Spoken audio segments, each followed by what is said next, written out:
Hi, I'm Carri Wilbanks here at Luca de Italia in Denver, Colorado. This is one of 11 Frank Bonanno owned restaurants. We're going to go talk to the restaurant king himself. Tell us about some of the background of what led up to you opening the first restaurant that you opened, one of 11 now, Mizuna. I was working at Mel's in Cherry Creek, and I had left there, and I was in the airport going home for Christmas, and the general manager for Mel's called me and said, "Hey, I've got a space. Do you want to open a restaurant with me as the chef?" And I said, "Sure." And I said, "Where was it?" And he told me where it was, and I said, "That's a great location." And it was the home of Aubergine, which was one of the best restaurants in the city. And without hesitating, we struck up a deal right there on the phone in the airport. And when I flew back after Christmas, we signed all the paperwork and started rolling. And we opened in March of 2001. When you opened your first restaurant in 2001, was it a great time to open restaurants, or was it a little more risky? I would say when we opened, things were great when we opened. I mean, the economy was booming. It was a great time. It really was. Now, if you can ask me about opening the second, it's a different story. Well, we've got to hear it then. What were the challenges of opening the second? So we opened up on February 15th, my son's birthday. The Afghanistan war started about 2 weeks later. And so a lot of people stayed home and didn't go out to eat to watch the war. And then about 3 months after that, we had an epic snowstorm, like 4 feet snowstorm. And that took like 2 weeks for it to clear over.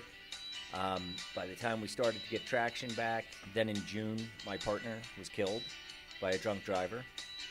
And that left me holding the bag on 2 restaurants, my wife 6 months pregnant with our second. And she had to quit her job and come and take on the restaurant business with me. Through such big challenges, and let alone losing a partner, that is a massive obstacle and a lot of heartache involved. How did you overcome that and keep the momentum going?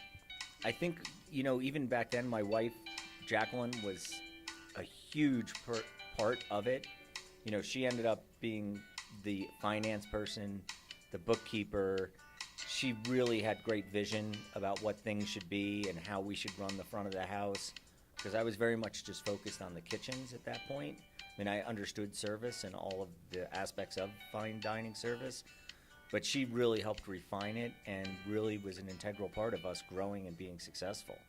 Earlier, you mentioned 288 menu items between the 11 restaurants.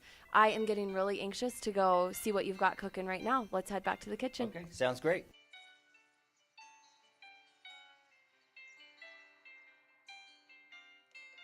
Something looks good in the neighborhood. What do we have cooking? Well, I'm making a little brioche for tonight at Mizuna. We make brioche almost every day, so I'm the one that is lucky enough to make it today. So brioche is just like a enriched white bread, basically, but it's got a ton of butter and eggs in it rather than just your classic yeast, flour, water.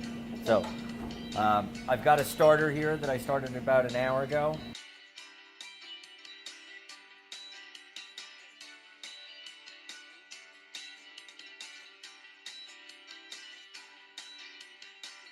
Frank Bonanno is going to continue to build his restaurant empire. We're going to keep you posted on a new concept opening this year, Salt and Grinder.